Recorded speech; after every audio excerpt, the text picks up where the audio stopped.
আসসালামু আলাইকুম। গতকালকে হামজা চৌধুরী ইংল্যান্ড থেকে বাংলাদেশে তার নিজ মাতৃভূমি সিলেটের হবিগঞ্জে এসেছেন।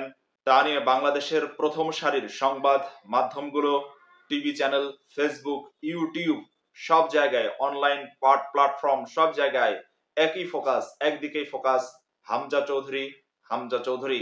হামজা চৌধুরীকে এমনভাবে রিপ্রেজেন্ট করা হচ্ছে বাংলাদেশের মিডিয়ার সামনে, মানুষের সামনে এমনভাবে তুলে ধরা হচ্ছে যেন হামজা চৌধুরী বাংলাদেশের ফুটবলের আমূল পরিবর্তন ঘটিয়ে দিবেন।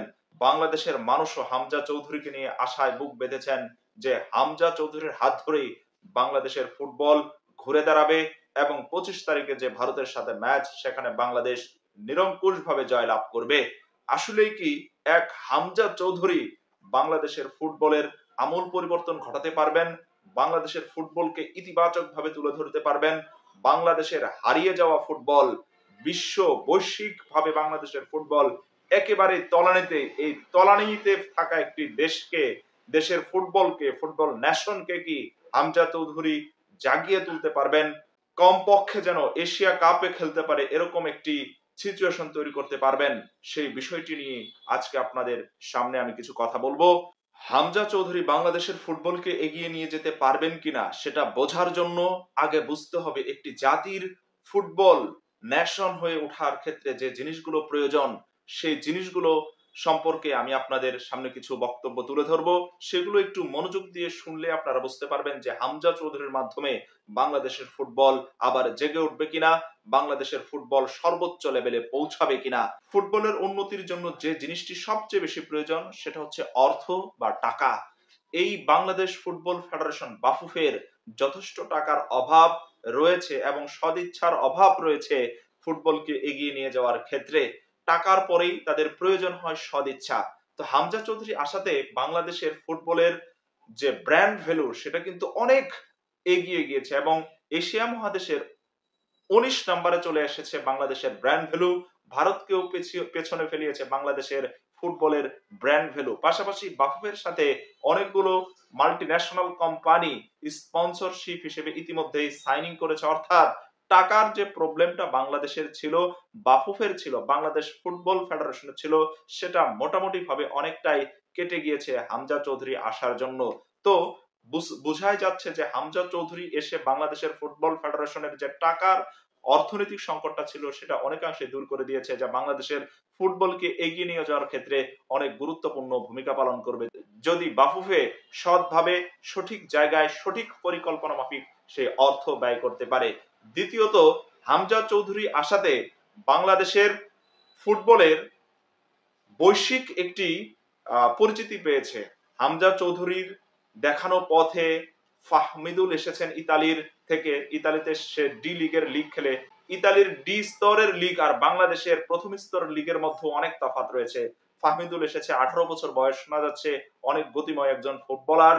স্ট্রাইক প্রান্তে খেলেন, 9 নম্বর জার্সিতে খেলেন। বাংলাদেশের যে গোল করার যে একটা খরা, সেটা হয়তো ফাহমিদুলকে দিয়ে অনেকটাই কেটে যাওয়ার সম্ভাবনা রয়েছে। মূল কথা, হামজা চৌধুরীকে দেখে বাংলাদেশের যে প্রবাসী, বাংলাদেশের জিন বংশোদ্ভূত যে ফুটবলার গুলো, তারা আসার একটা মানে সাহস পাবে। এখন ইতিমধ্যেই প্রায় 30 জনের মতো ফুটবলার বাংলাদেশ ফুটবল ফেডারেশনের সাথে যোগাযোগ করেছে। তারা আসতে চায়, ট্রায়াল দিতে চায়। আগামী জুনে সেটা বাংলাদেশ আয়োজন করবে সেই ট্রায়ালের। অর্থাৎ এখানে ইম্পর্টেন্ট পয়েন্ট হচ্ছে হামজা চৌধুরীর দেখানো পথেই বাইরে থেকে অনেক বড় মানের খেলোয়াড় গুলো আসার তাদের সাহস বাড়বে এবং বাংলাদেশ ফুটবল ফেডারেশন সেটা নিয়ে আসতে পারবে। এর মাধ্যমে যে উন্নতিটা ঘটবে, বাংলাদেশের ফুটবলের স্কিলটা অনেক উন্নতি হবে।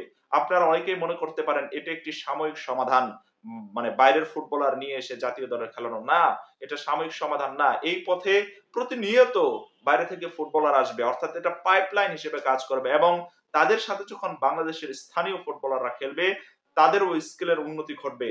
তাদের যে জীবনযাপন প্রণালীটা দেখবে, তাদের ট্রেনিং সেশনটা দেখবে, সেটা দেখে তারাও অনেক কিছু শিখতে পারবে এবং তাদের নিজেদের মধ্যে আগ্রহ তৈরি হবে তাদের সাথে সমান তালে খেলার। অর্থাৎ মানসিকভাবে, মেন্টালি ভাবে তারা অনেক স্ট্রং হবে।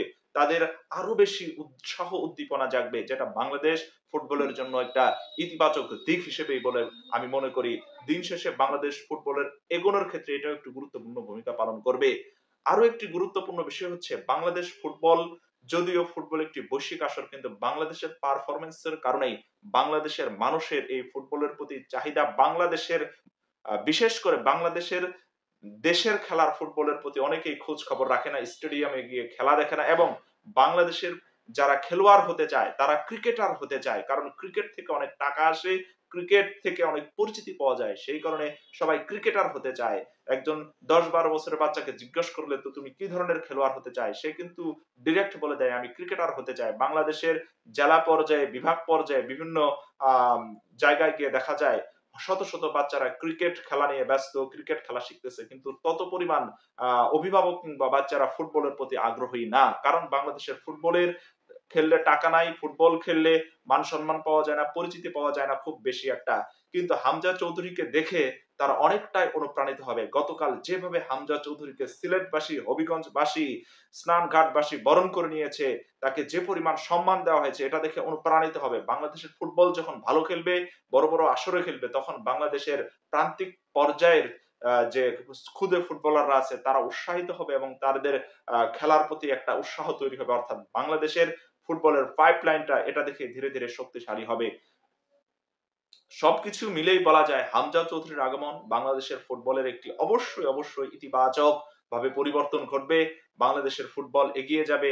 আশা করা যায় ভারতের সাথে ২৫ তারিখে যে ম্যাচ সেটাও বাংলাদেশ জিতবে, এবং কি বাংলাদেশ ফুটবল ম্যাচ দেখার জন্য এখন ১৮ কোটি বাঙালি চাতক পাখির মতো হয়ে আছে। তারা হয়তো বাংলাদেশের সর্বোচ্চ লেভেলের দর্শক এই ভারতের সাথে ম্যাচটা আশা করি দেখবে টিভি পর্দায়, স্ক্রিনে, অনলাইনে। এই খেলাটা যদি বাংলাদেশে হইতো, ঢাকার আন্তর্জাতিক স্টেডিয়াম হইতো, আপনারা কি চিন্তা করতে পারছেন বাংলাদেশ ফুটবল ফেডারেশন কি টিকিটের ব্যবস্থা করতে পারতো? মাত্র ২৫,০০০ ধারণ ক্ষমতা সম্পন্ন বাংলাদেশের ফুটবল স্টেডিয়াম, ২ লাখ ৩ লাখও যদি টিকিট থাকতো, সব টিকিট বিক্রি হয়ে যেত। অর্থাৎ বাংলাদেশের মানুষ মাঠে যাবে ফুটবল খেলা দেখার জন্য। এ থেকেও বাফুফে তাদের অর্থনৈতিক যে আর্থিক যে উন্নতি সেটা তাদের ঘটবে। অর্থাৎ বাংলাদেশের মানুষের ভিতরে ফুটবলটা ছড়িয়ে পড়বে, যা দিন শেষে বাংলাদেশের ফুটবলের উন্নয়নের একটি ধাপ। সুতরাং বলাই যায় হামজা চৌধুরীর আগমন বাংলাদেশের ফুটবলের একটি ইতিবাচক দিক, এবং বাংলাদেশ ফুটবল ফেডারেশনের এবং হামজা চৌধুরীর আন্তরিক প্রচেষ্টায় যে এই কাজটি সম্পন্ন হয়েছে, এটা অবশ্যই তাদের ধন্যবাদ পাওয়ার যোগ্য। ভালো থাকবেন, সুস্থ থাকবেন। আসসালামু আলাইকুম।